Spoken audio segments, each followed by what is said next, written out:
So Valeura Energy is a gas production company. We've been active in Turkey for about 10 years.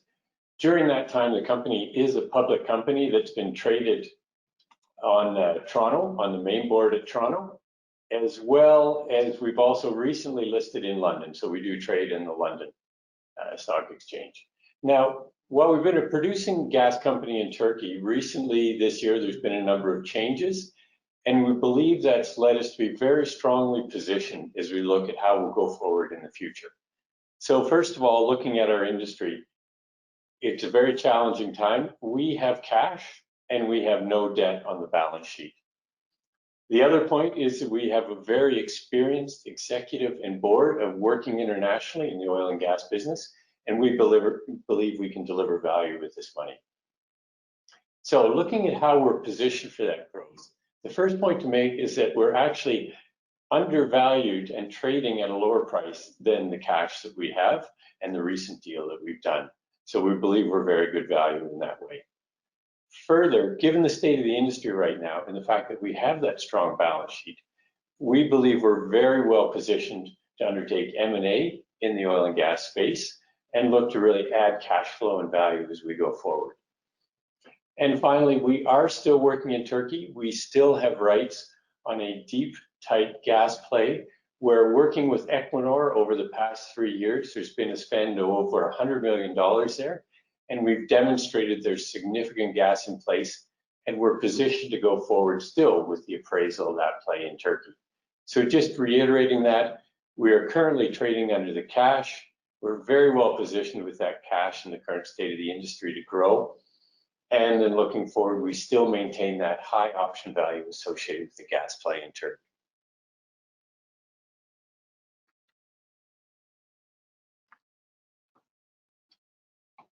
Sorry, just carrying down a slide. Now, just first talking about how we're trading in cash. And first, I apologize, as these slides were done up about 10 days ago, and since then we've actually gone up in share price about 15% or so. But with the current cash we reported at the end of September, about 31 million on our balance sheet. In Canadian, that's about 47 cents a share. We recently completed a sale of our gas production in Turkey. That netted just cash of 15.5 million, plus there's royalties going forward. But just looking at the 15.5 million, which we expect to close in the next month or so, that cash together with our existing cash will put us at about 70 cents Canadian a share. And then dropping down in the lower picture, you can see we're currently trading at about 50 cents a share in value. So you have that upsides there. And just a note on our shareholders, our largest shareholder at just under 20% is Baillie Gifford. They're an emerging market fund out of Edinburgh. So I wanted to talk just about the team too, because working in international oil and gas, this is quite important. And what we've looked for in the company is individuals for the executive and the board that have that experience and have really worked internationally in major companies. The oil and gas majors have learned how to work there, really cut their teeth internationally in that, but still have that experience of working recently in what are quite entrepreneurial companies and demonstrations that were able to add value to shareholders. So for myself, I started my career with Shell and then worked with Woodside and spent about 16 years or more working with them around the world, living and working in such places in Egypt, Libya, Indonesia, Australia, and have worked in many other locations. After that time, I ran a private company for one of the richest men in Asia.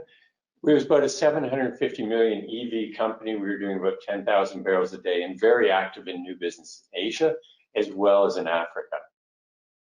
And then looking at our board members, we've really tried to create diversity there. We have Tim Marchant, Jim McFarland, Ron Royal, who are all very experienced oil and gas professionals with companies like BP and ExxonMobil. But after their time in those companies, they've actually worked in smaller companies, mid-sized companies, internationally, and really created value for shareholders. To balance out that experience, we've brought in Tim Chapman, who's an expert and was head of international oil and gas for RBC Capital Markets in London. Kimberly Wood, who is a past head of Europe, Middle East for oil and gas practice at Norton Rose in London.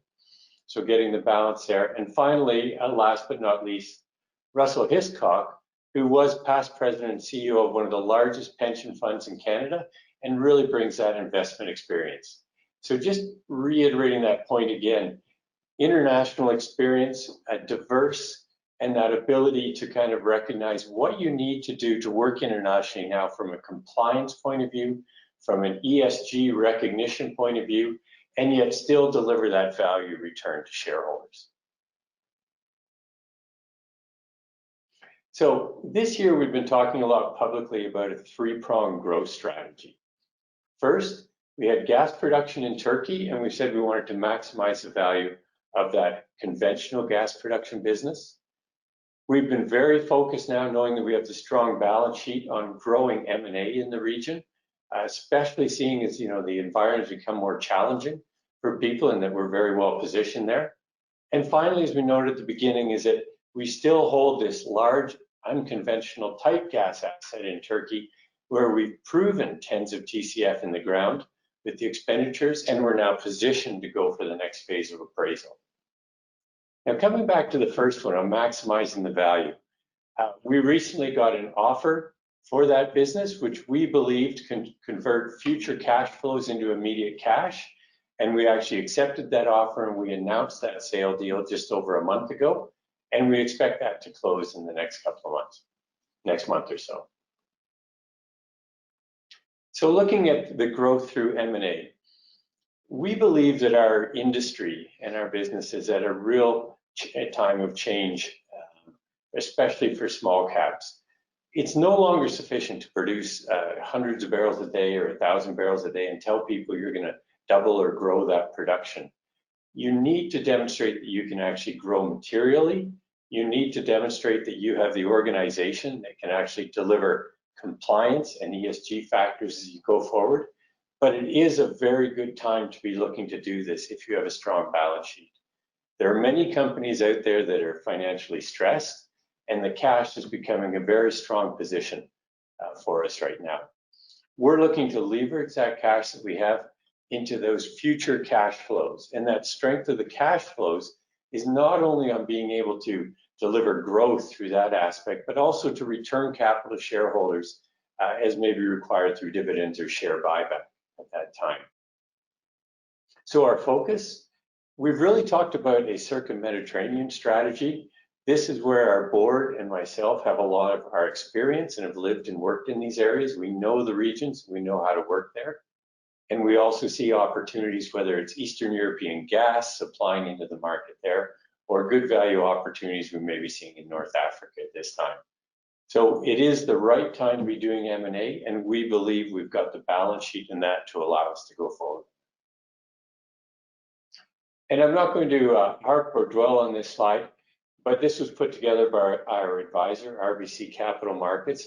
And looking back at the past 12 years, you can really see we're at a historic point here in the lack of capital that is available for the E&P sector, the oil and gas sector.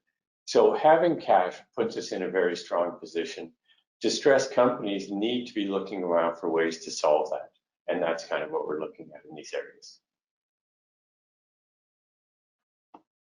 Moving on, I'm going to talk a bit technically about the deep gas play we've had in Turkey. We've been operating just west of Istanbul in an area called the Thrace Basin for pretty well the whole time and producing gas in this area. It's an area that we know very well.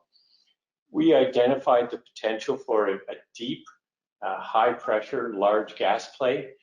Equinor, at the time Statoil, came into this play, and we spent significant time drilling and exploring the play.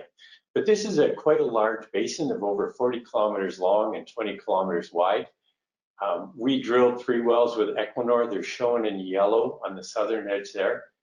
All of those wells found high pressure gas. And what we demonstrated was that this high pressure gas is present over this whole basin and that we could predict it. We did testing of those wells and were able to flow gas from all those wells, but didn't in those first 3 wells achieve what we would call a sustained commercial rate. And that's really the next step here. The gas is in place, there's no questioning of that, but we're now looking to invest, to put money in there to demonstrate that this can be commercial, and that will have a huge upside in Turkey to be able to do that. And what we've learned from drilling those 3 wells, which you can see are all in that kind of southern flank of the margin, is in hindsight that all of them drilled pretty well into the same type of environment. And we've learned that we need to go deeper into the section where we can take what we've proven to be the best quality reservoir where we find it and move it down into what we call the dry gas window. All of the wells that we were flowing from when we were doing it from those first 3 wells flowed a lot of condensate, which normally adds value, but in this case kind of inhibited the flow. And we believe we're going to get the best flow from going into that dry gas window. So when you look at the plan, we've put the technical work in place. We've identified where to go after that sweet spot to drill next. And we put those those locations into the government for permitting. And we expect that those will be approved in about Q2 next year. In parallel with that, we're looking to bring in a partner to work with us on drilling these deep wells. So the key elements there is we've proven the gas is there. We control the majority of this basin, and we've identified the next steps for appraisal, where it is really about demonstrating that you can flow this gas commercially. And just to give you a scope that with the amount of gas that is demonstrated to be in place, and if you can recover that, this is a world-class size project, which is right on the doorstep of Europe and able to supply gas into Europe at a time when Europe needs that gas. Turkey also has very good gas prices and very good fiscal terms, which can yield strong returns. So we're positioned right on the western border of Turkey. There's pipelines like the new pipeline that runs TAP that runs into Italy at this time to immediately access the European markets. And it's really just about demonstrating that we can actually achieve commercial flow from this. So we're well positioned to go ahead there. So looking at the near term, the first prong of our strategy, we say, the producing business. A month or so ago, we announced the sale. We expect that to close and to get that cash in over the next month or so. Since we've been working on completing that sale, we've started this screening process and the work on M&A activities. Some of those are well progressed, and we hope that we're actually looking at getting deals done in Q1 next year to then get those deals concluded to start to grow those cash flows and look at the future there through that M&A activity. And finally, on the deep gas play, as we noted, we are looking for a farm out to bring in a partner there. That's been ongoing the latter half of this year. And we've got that well permitting in place. We hope we can get a new partner in Q1 to be ready to go back and drill that in 2021. So we see potential news flow there, but very much focused on the M&A activity. So just bring that to a summary again. A strong cash position. We're currently trading at about that cash level, but we're going to get that additional cash in from the sale in the next couple of months. We believe we've got the right team and that the timing is right for really that growth through M&A, focused on cash flows in the near term and how we can grow those cash flows. And as well, that kind of blue sky upside, we still hold that in that deep gas play in Turkey, which we're looking to continue appraisal activity in 2021. So at that point, I'll hand back to Roland and say thank you very much and take any questions. We've got a few questions here, mostly obviously focused around M&A potential, as that sounds very exciting. So do you envisage M&A activity to be a number of smaller deals, or one or two, or one larger? You mentioned trying to be significant and having a significance, being a producer of significance. How would you see that working?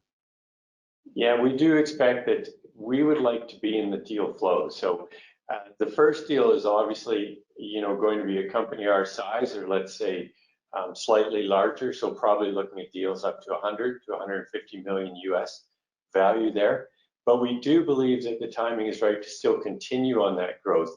The key thing is to have that right balance sheet that puts you in that strong position to drive the M&A.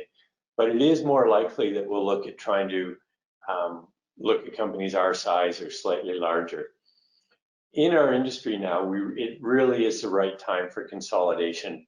You know, I talked a bit about a number of these small companies, but it's time to start merging some of these together to get the right team in place, to start getting a more efficient G&A, get those G&A savings so you're able to return more of those cash flows back to the shareholders. And with the current cash on the balance sheet, how much would you want to devote to M&A, and how much to developing the tight gas play you described? Yeah, our objective would be, as we bring a partner in, to look to be carried on the well that we're looking at drilling in that area. So we'd like to maintain the cash more for putting it into the production type activities, the things that are going to return cash flow. We do recognize that we may need to apply some of our cash as we go there, but really the majority of it is set towards the M&A activity. And then a few questions about political risk, firstly for Turkey and then for the broader region that you're looking at. There's a few hotspots there. What are your thoughts on the region? Yeah, no, we truly recognize that. And, you know, as we see, Turkey has been a challenge in the public markets over the past few years. It's in the news a lot, and in that way you kind of get painted with that brush. But having worked in Turkey for 10 years, what we do know and what we see directly is the government is extremely supportive of foreign investment. The government recognizes that they need that foreign investment and are very supportive of what we've done there, and we have a very good working relationship. We also recognize that as we look at a board that's worked in Chad, that's worked in Libya, myself living and working in Libya and Indonesia, we recognize the challenges that exist of working in these countries and how you still have to stick to your compliance. But on the other hand, you have to just know how to work there. And we do believe we have the right organization to work effectively while still working within what we believe is a compliant way of recognizing the needs of shareholders nowadays. I've had a question here. With the world economies going green, is green energy part of your strategy? We've been producing gas all along. We think that gas is very important as a transition fuel. And in that way, we do tend to like gas and focus more on gas. We are, though, looking to make sure that we find things that are of value and looking for the high value return. So we'll look at that. But there are other things that we bring to it. We have a very strong ESG focus, which goes to how we operate. While we've worked in Turkey, when we went in there and we took over operations from other operators, we changed the way things are done to improve the operations, to cut down on the emissions, to cut down on the water handling. And there's a number of other things that we're doing to still behave and act in what is a very Western way in more of these emerging markets to try and improve how we work. And the cash for the conventional asset, you've not got that yet, but it's imminent. And it's a question about the certainty of that. That getting that cash, it's 100%. Is there any reason why that might not happen, or the deal not go through?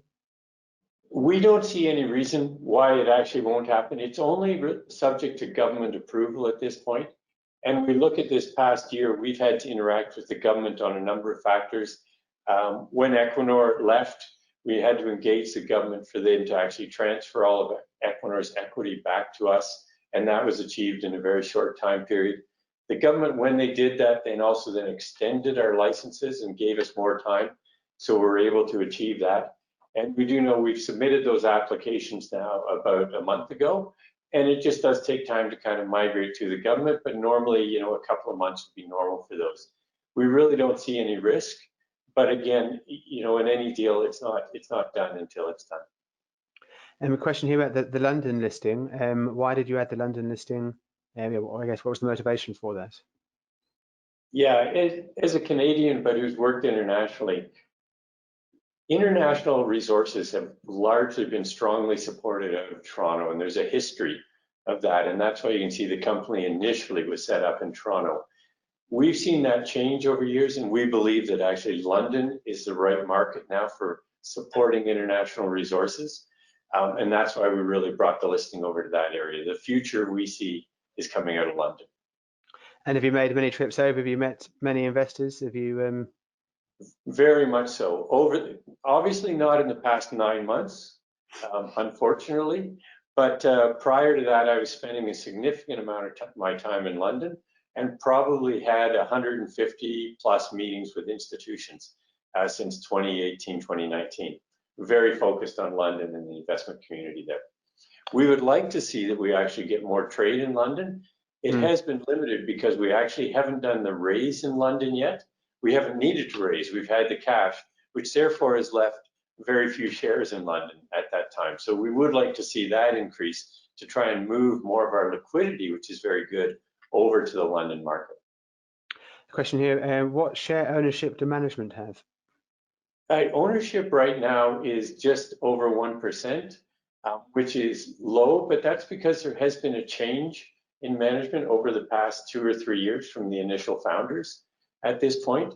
The positive thing you may have noticed, there have been announcements over the past 3 weeks since we came out of blackout after our Q3 announcements. There has been buying by actually executive and board of shares.